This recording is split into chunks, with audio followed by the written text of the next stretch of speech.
Long before it became a bustling Southern California city, Pasadena was a sun-drenched landscape of citrus groves, wooden bridges, and grand Victorian retreats. In this video, we bring history back to life through 40 restored and colorized archival photographs, exploring the early days of Colorado Boulevard, the historic Mount Lowe Railway, and the vibrant communities across Pasadena, Altadena, and South Pasadena. In 1887, this southward perspective along Fair Oaks Avenue near Colorado Street captures the daily rhythm of early Pasadena. Horse carriages line the unpaved roadway, while storefronts on the right house local staples, including a grocery store, a clothing shop, a dry goods merchant, and the Pasadena Carriage Works, marking the town's expanding commercial district. Around 1887, local residents congregated on the wooden porch of the two-story Barney Williams store at Colorado and Fair Oaks Avenue. Showcasing classic clapboard siding, a delicate balcony, and an upper bay window, the building anchors the corner with a horse-drawn buggy parked out front, while handlers tend to a small pony on the far right. In 1887, the landmark Wilson School overlooked Marengo Avenue from the southeast corner of Walnut Street. Dedicated to early civic leader Benjamin D. Wilson, this monumental educational institution welcomed generations of students until 1924, serving as an enduring symbol of Pasadena's early commitment to learning. Around 1885, a steam engine of the Los Angeles and San Gabriel Railroad made history across the Garvanza Viaduct, the first trestle crossing the Arroyo Seco. Traveling toward Highland Park from South Pasadena with two passenger coaches, crewmen posed along the tracks, capturing the thrilling dawn before this timber structure was later replaced by the Santa Fe line. In 1891, this wide panorama highlights two railway bridges spanning the Arroyo Seco, the historic heartland where Pasadena was born. After the mission secularization of the 1820s, the vast territory east of the canyon became Rancho San Pascual, where longtime grantee Manuel Garfias built his historic adobe homestead along the eastern banks in present-day South Pasadena. Around 1910, a morning Santa Fe passenger run journeyed from Los Angeles into Pasadena across the scenic Arroyo Seco Bridge. The route remained a vital artery throughout the San Gabriel Valley until the 1994 Northridge earthquake damaged its span in Arcadia, paving the way for the Gold Line rail corridor, which launched on July 26, 2003. In 1887, this eastward vantage point from the Salt Lake Railroad Depot looked across an unpaved road toward early Colorado Street. Tracks bisect the foreground beside C. Ehrenfeld's carpentry and architecture shop, while lush fruit groves blanket the slope with the private residence of author Gene C. Carr and Dr. Carr nestled among the distant trees. Around 1888, travelers and railway crews stood beside a steaming locomotive at Pasadena's Terminal Railway Depot, with the luxurious Raymond Hotel perched in the background. Officially launched on January 31, 1888, to link Altadena with Pasadena, this short-lived line flourished during the region's land boom, before collapsing during the sudden real estate bust. In 1899, an overcast sky framed this sweeping view from Monk's Hill toward Mount Lowe in the San Gabriel Range. Below, fertile orange orchards and vineyards stretched toward the young deodar pines outlining Christmas Tree Lane, flanked by the grand McNally and Green residences with the intersection of Howard and Marengo crossing the foreground dirt road. In 1915, this northward perspective documented Santa Rosa Avenue in Altadena 5 years before its world-renowned holiday tradition began.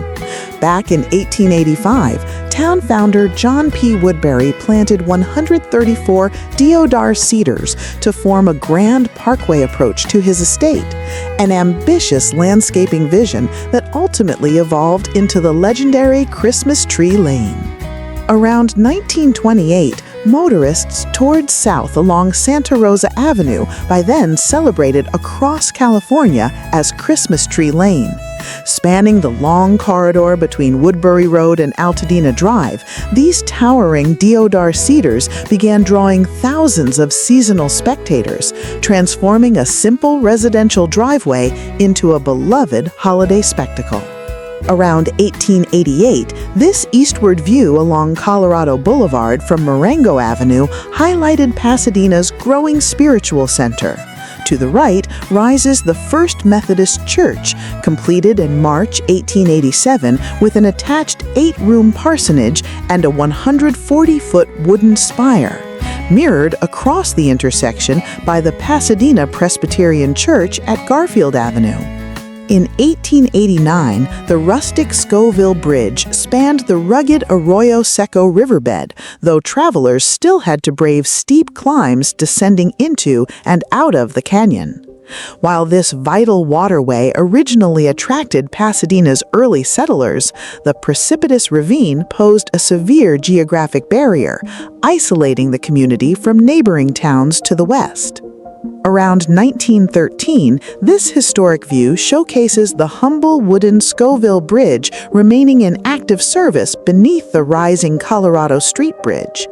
As monumental concrete arches were erected directly overhead, this transitional moment captured the final days of frontier travel, making way for a world-renowned engineering masterpiece across the Arroyo Seco. In 1919, the newly completed Parker-Mayberry Bridge spanned the raging stream directly beneath the soaring Colorado Street Bridge. After the historic 1914 flood swept away the old Scoville crossing, Chicago investor William Smith Mason commissioned engineers Edward Mayberry and Llewellyn Parker to build this reinforced concrete structure to access his western property. Featuring graceful arches, the unique roadway curves from 18 feet wide on the east to 60 feet on the west.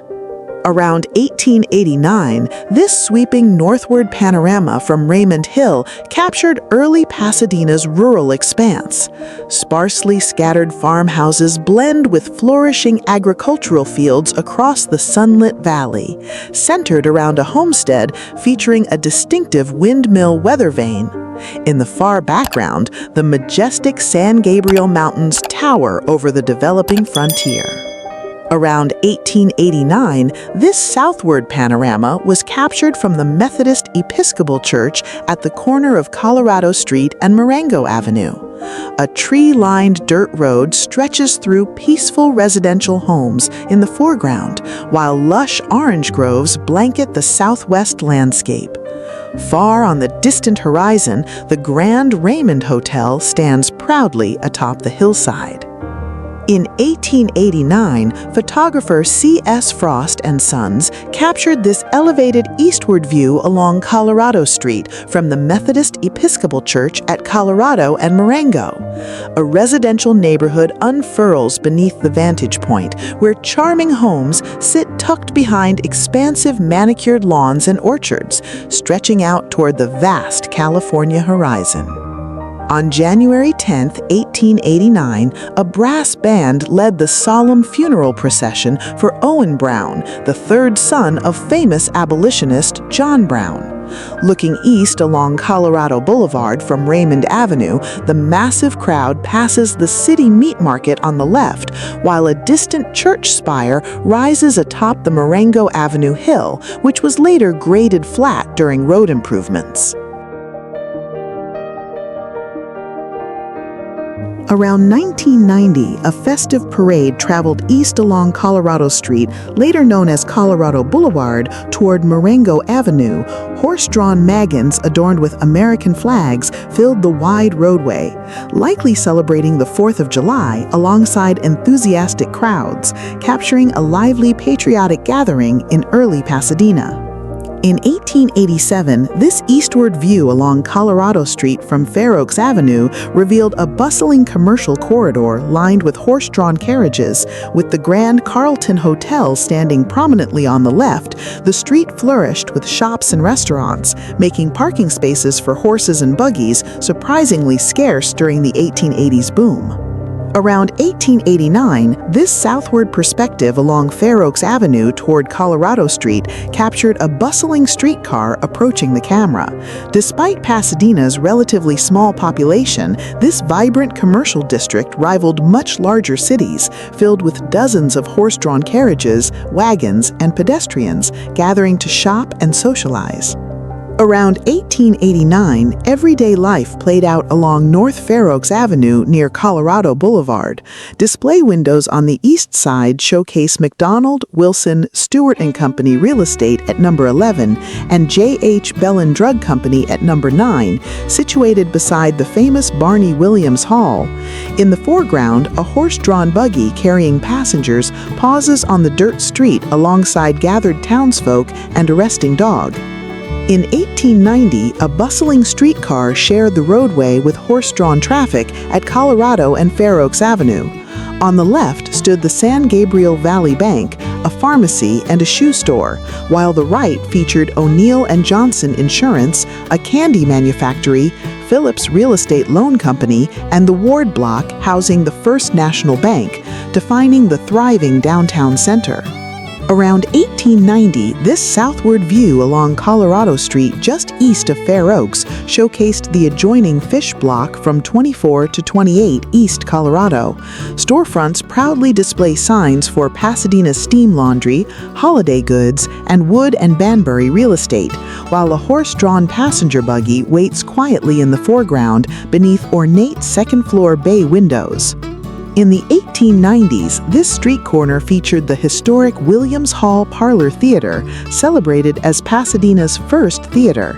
Occupying the second floor of the Exchange Block at the northeast corner of Colorado Street and Fair Oaks Avenue, the landmark building bustled with activity, while the view to the left looked north along Fair Oaks toward the Carlton Hotel.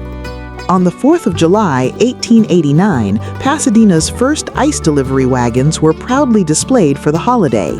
Founded that same year by J.C. Rust, the independent ice company initially supplied natural ice hauled all the way from Truckee, using decorated horse-drawn wagons to keep local households and businesses cool during the warm California summer. Captured in 1889, the magnificent Grand Opera House stood as a Moorish architectural triumph with a prominent furniture sign on its roofline. Built in 1888 and opened on February 13, 1889 by E.C. Webster, Senator Lee J. Rose, F.M. Ward, and Roscoe Thomas, this lavish venue seated 1,500 patrons across its ground floor and balcony, bringing world-class performances to Pasadena. Around 1890, this impressive view captured the grand multi-story estate of Professor Thaddeus S. C. Lowe at 955 South Orange Grove Avenue in Pasadena. Built of stone and wood shingles with sweeping gables, expansive porches, dormers, and prominent chimneys, the residence featured an observatory housed within its domed tower. Stone gateposts and meticulously landscaped gardens frame the grounds, embodying the peak of Millionaire's Row luxury.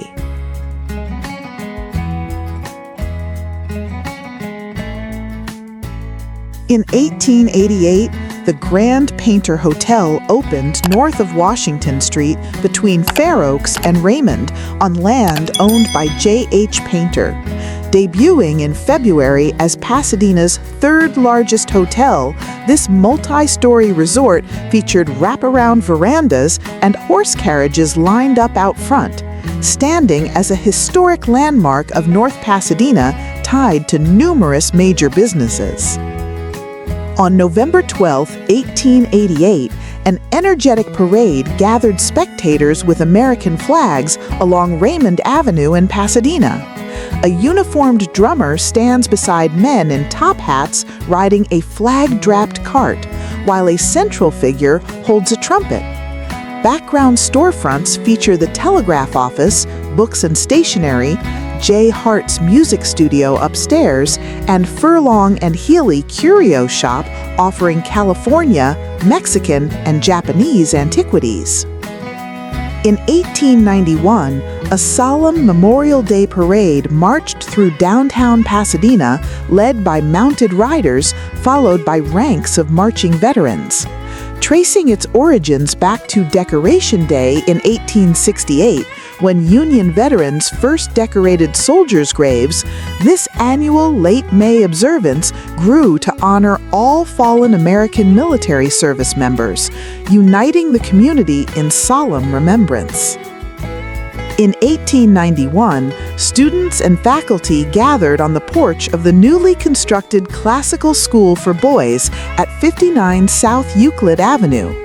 Founded in 1889 under Principal Stephen Cutter Clark, this distinguished preparatory academy provided rigorous academic training, fostering the minds of young men in Pasadena's emerging cultural center. In 1895, carriage tracks marked the unpaved approach toward the luxurious Raymond Hotel, perched high on its hill. Opened on November 17, 1886, with 200 rooms and 80 chimneys, this Victorian marvel tragically burned down in 1895, before being rebuilt in 1901 as a grand 400-room winter resort for wealthy Easterners. In the 1890s, a horse-drawn wagon loaded with vibrant flower crates halted outside the entrance of the Raymond Hotel. Guests gathered beneath the shaded porch to watch the delivery, supplied directly from the resort's expansive nurseries, boasting 500 American Beauty roses, 4 acres of carnations, and 3,000 pansies, creating a fragrant paradise for winter vacationers. In the 1890s, 3 packed electric trolley cars paused at the intersection of Lake Avenue and Mariposa in Altadena. Leading the line was Car 45, carrying passengers bound for Mount Lowe in the San Gabriel Mountains, a must-see destination for locals and tourists alike. This scenic excursion ran from Mountain Junction directly to Rubio Pavilion, the lower terminal of the famous Great Incline funicular. Around 1890, this scenic panorama captured the pastoral homesteads and fertile farmlands across South Pasadena. In February 1888, local residents voted to incorporate the city to gain control over their land, officially annexing the southern portion of the Indiana colony alongside areas bordering Los Angeles to the south and east, creating an independent and prosperous agricultural enclave. Around 1893, this breathtaking view from Monterey Hills overlooked South Pasadena toward Bacon Hill, with the Grand Raymond Hotel resting in the distance. Officially incorporated on March 2, 1888, with just over 500 residents, South Pasadena became the 6th municipality in Los Angeles County, quickly thriving as an early suburb linked by the Pacific Electric Redcar line. Around 1895, visitors gathered to pick vibrant California poppies blooming naturally near North Lake Avenue in Altadena. A Mount Lowe Railway electric car stands parked in the background beneath the towering San Gabriel slopes, where utility poles track the winding route north. Before the 20th century, these brilliant orange hillsides were so luminous that coastal sailors used them as natural navigational beacons far at sea. From unpaved dirt streets traversed by horse-drawn wagons to pioneering electric rail lines carving through the foothills, these 40 restored photographs showcased the rapid and stunning transformation of the San Gabriel Valley. Which of these historic scenes surprised you the most? Let us know in the comments below, and don't forget to like and subscribe for more restored historical journeys. Thank you for riding along with Old Photo History. If you love exploring the past with us, a small tip via Super Thanks would be a huge motivation, going a long way in helping us discover and produce even more engaging historical content.